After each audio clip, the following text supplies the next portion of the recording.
I'm Deborah Borchar, and this is your midday market update. Well, earlier this day, the market was in red territory because we got some manufacturing numbers that they didn't like. Felt like it was showing some weak signs in the economy. But of course, every time we have any kind of selling, the buyers jump right back in. I'm here with Mark Newton from Greywolf. So, I mean, we don't even get to go down hardly anything before buyers come back. No, we're in this parabolic stage of the rally where nothing really matters. Even if it's economic news or macro events, bad news, the market goes up news, good positive news, the market goes higher. There's a few interesting things that happened just in the last couple of weeks that are worth noting. One is the fact that the US dollar has started to rise meaningfully up to new monthly highs against a lot of the different majors and also the emerging market currencies. So that's had a deteriorating effect on the euro, and that might be something to watch as a potential catalyst if it continues to go lower. But for the time being, there's a partial shift back also into these defensive sectors also that just happened over the last couple of days. So sectors like consumer staples and utilities and healthcare that have gotten beaten up are now starting to show signs of bottoming out.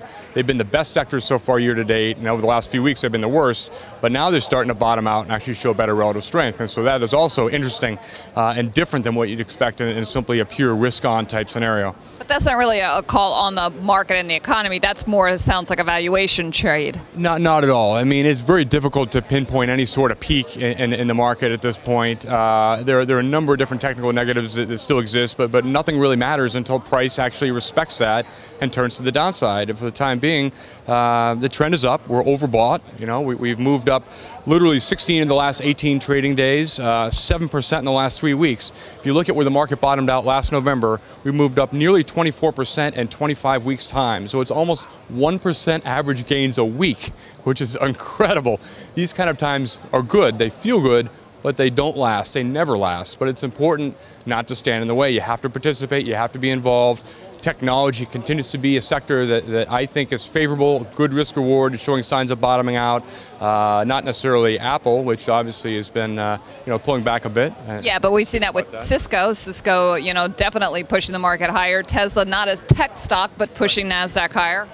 That's true. So I think at this point you have to be selective, you have to be involved, but the risk reward is not great at this stage of the rally. Can we move into the end of the month without pulling back? I'm skeptical that happens, but you look at the trends of post-election year seasonality. Typically the market will peak out, it'll rally into late spring, early summer, and over the last 100 years the market on average has peaked in July during post-election years. My thinking is that also can be the case, but I'm not certainly picking a top by any means at this point. The trend is bullish. We're overbought, but you have to stick with it. And until we get some signs of deterioration, the economic news might be poor. And it's funny, you look at the covers of The Economist that say Wall Street is back, but yet the economic news gets worse and worse and worse. In the European Union, they've experienced 6 consecutive quarters now of recession. HSBC is laying off 40,000 people. So there's a big disconnect between the sentiment and trying to get a real grasp as to whether people are really bullish now, which it appears that are getting more and more complacent caused by this rally, but are things really getting better? The economy obviously is bad enough where the Fed continues to use QE and ramp it up and gives no indication of any tapering, but yet the market goes up every single day. It goes up and up and up and no sign of deterioration. So we certainly are in interesting times here. All right, well, who knows? We may see that peak coming in July. Right now, so far, we have not seen that sell-in may go away take place. That's Mark Newton from Greywolf, and I'm Deborah Borchar with The Street.